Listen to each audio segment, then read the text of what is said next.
I think it's 7th, yeah. And of our drawing class. And today we're going to be talking about values. You guys did a great job last week on your profile paintings of each other. I mean, they were really amazing. And somebody that wasn't in the class saw that and said, oh my gosh, we have some really good people in this class. They did a good job.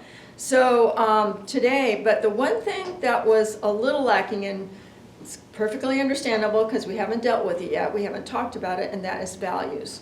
And so we're going to add that into the mix now. We're going to be working with values. And values are basically shadows. They're shadows on a form. And it's what makes a form look three-dimensional in space. And there are 4 types of shadows or values in a painting. And the first is highlight, and that's where the light hits the object the strongest. And that's the lightest. That's basically the white of the page. The next one is a cast shadow, and that's what's underneath the object. That's the shadow that leaves on the surface underneath. And then the third one is a form shadow. And the form shadow is what makes the object look like it's going back in space. It's the shadow around the edge of the object. And then the last one is a core shadow, and this one is the one that most people don't really know about, but that is darker than the form shadows, but lighter than the core shadow, and it goes right next to the highlight. And I'm going to demonstrate that on the egg. We're starting with an egg, which is a really simple object to work with, but the principles that go into shadows on an egg are the same principles you have anywhere. Everything has the same values in their thing. But when you're working with a face, there's a little bit more wiggle room, you know, because there's more ins and outs in a face. So we're going to start with an egg. That's a little bit easier. And I'm going to demonstrate that. And then after, you're going to be doing an egg first. And then after you do the egg, you're going to be doing the drawing of the fisherman. I think he's a fisherman. And I handed out 2 drawings of the fisherman. One has really strong shadows in it. The other one has shadows, but lesser shadows. You can pick which one you want to work with, either one. I recommend that you take a really dark pencil, you know, a charcoal pencil if possible. I have some dark black pencils up here, or if you have any, I think HB or 6B pencils, those are pretty dark.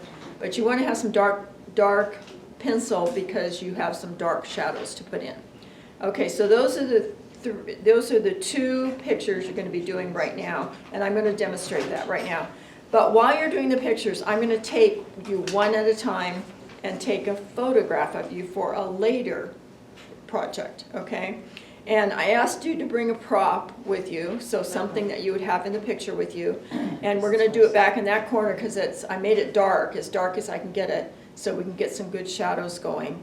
And I'll just take people one at a time and take a picture. And you'll be using that at a later date, not today, but because I have to print the pictures, so you won't get it today, but it'll be a later date. So, any questions about what we're doing for this first half of the class? So 6B is darker than 4B, which is darker than 2B. Is that how that works? I think that's how it works, yeah. I'd have to kind of draw them out, but I'm pretty sure. Yeah. Okay. All right? Okay. So I want you to gather around here while I will do a demo of the pictures that you're going to be doing today. Oops, picture you still. Okay. Okay, I have the egg sitting on a piece of white paper, and that's so that I can see the shadows really clearly. I also have a light on here, and you won't have the benefit of that, so you're going to have to use your imagination a little bit more. But I want you to use this small format and just draw around the inside of the small format, so it'll be kind of egg size. And then draw as best you can, draw an oval egg like this on the paper.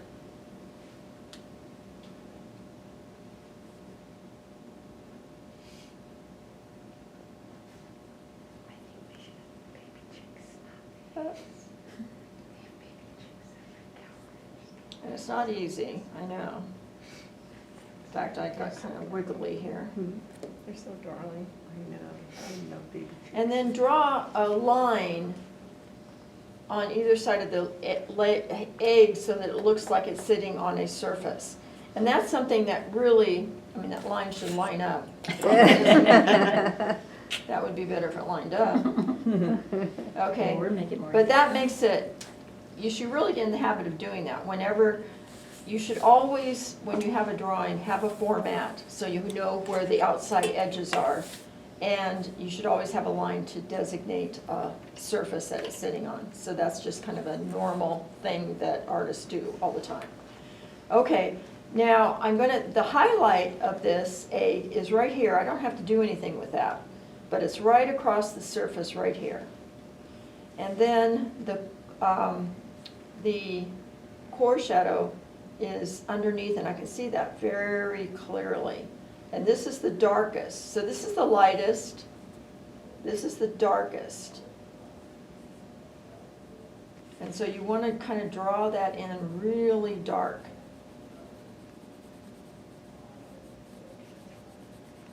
As dark as your pencil will go.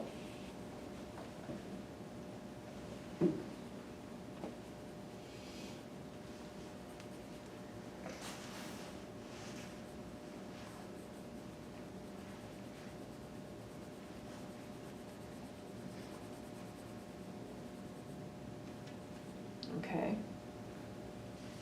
And then the form shadows are, this is what makes the egg look like it's round. Because the shadows come from the side. And these are kind of a medium, in fact, they go way in on this. You need to pay attention to how far those shadows go in.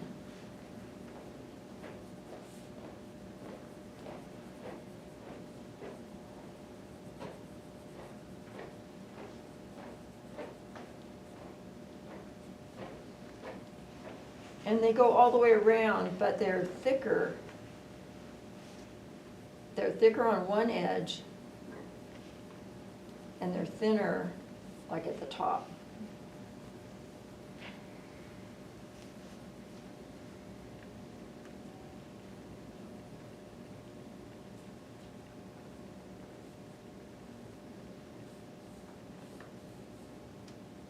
So this goes in quite a ways. And they get darker toward the edge, but not as dark as the shadow underneath it, the underneath shadow.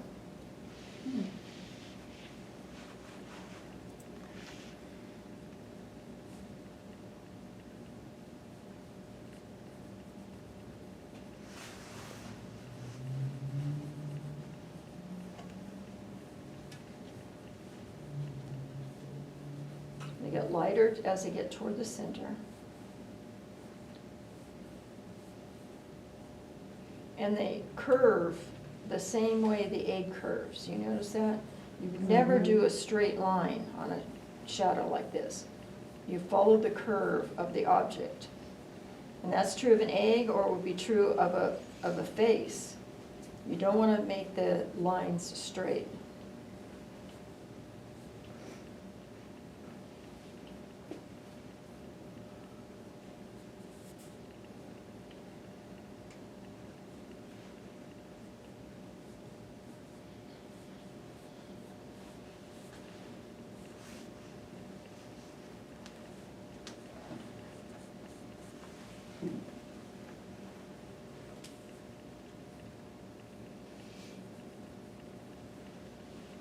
And it's probably good to kind of start on the outside and work your way toward the inside, getting lighter as you go.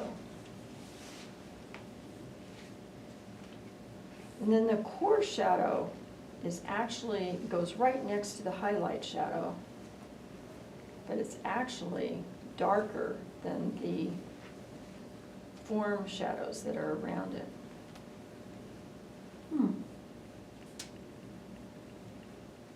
You know, this is something that most people omit or don't think about, but if you look at Caravaggio, You know the artist Caravaggio? Oh my gosh. He did shadows, amazing.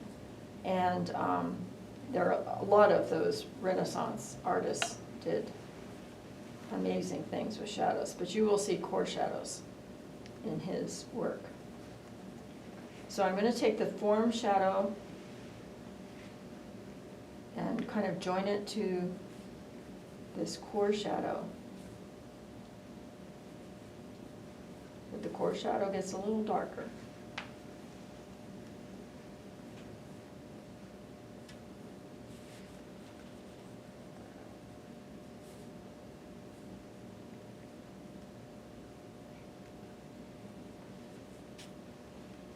Okay, and you can see, now you see how that egg suddenly looks round on the surface? And it's all because of shadows. That's what does that. Okay, so I want you to draw an egg. And here, is your egg back? Where did it from? That's mine. Yeah, okay. Make an entrance And now I've given you two of these pictures, and they're really the same picture, but they have different levels of shadow on them. And so your shadow can vary somewhat. So you can pick the one that you like the best. But you can even see, this looks very dark, but it's darker in here than it is out here. So you have to see that difference. Darker in here than it is up here. And then this one is a little, if you have trouble seeing that, you could use this one, and it looks a little clearer because it's not, the shadows are not as dark. And I've given you the small format to use on this, and so you can kind of use the grid marks to figure out where to put things. Like I notice his mouth is right about here. The pipe goes out, goes down. It's the side here. So just use those, use your, I'm sure you've had enough practice with the grid marks to figure out where to put those. So, and then start shadowing it in. And you can always start very light with the shadow and then just gradually darken it as you see that his lip, his upper lip, I can see is a darker shadow than, say, the shadow that's right on the lip here. It's very light. Can go darker down here. There's a highlight right there, highlight on his chin. See, the same principles go. There are form shadows along the edge of his face.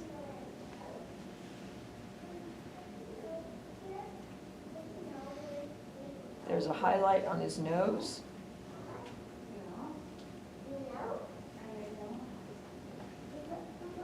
There's a really dark shadow around where his eyes sink in. And it gets lighter out toward where the eye is.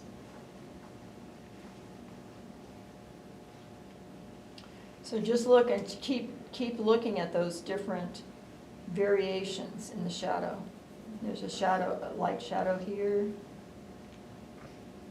darker shadow down here.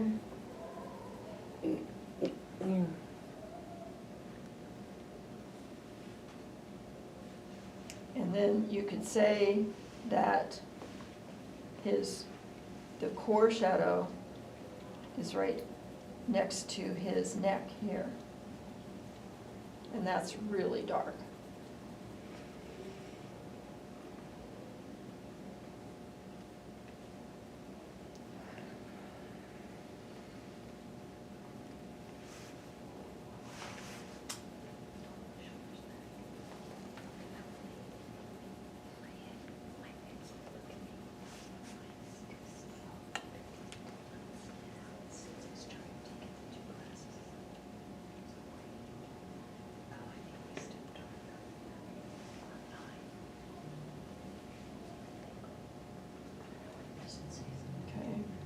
Shadow under his nose.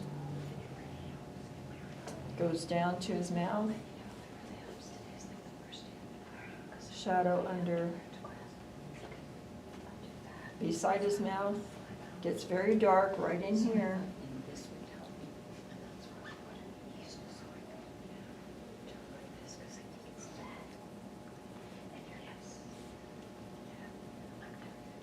Okay, you can just build it around. Okay? Okay. Everybody got it? Okay, have fun. That looks much more like when you're not looking upside down. Looking upside. Here is the lighter version of the fisherman drawing. Here is the darker version of that same drawing. Here's the egg that I did in class as a demo. And here's the demo I did of the fisherman's drawing, which I just started, did not finish the whole drawing. But I was just demonstrating the lightness and darkness of the shadows. These are examples from the class that were done today. And I'm starting with mine first, my examples, and then all of the students' examples. And what I noticed in these drawings is that there's so much more character expressed in these self-portraits than the ones they did at the beginning of class. And they have incorporated the lights and darks, which brings out a lot more detail in the drawings. This one has a lot of dark, and it's really good. And so you can see that they've advanced and gotten better at what they're doing because practice does make perfect.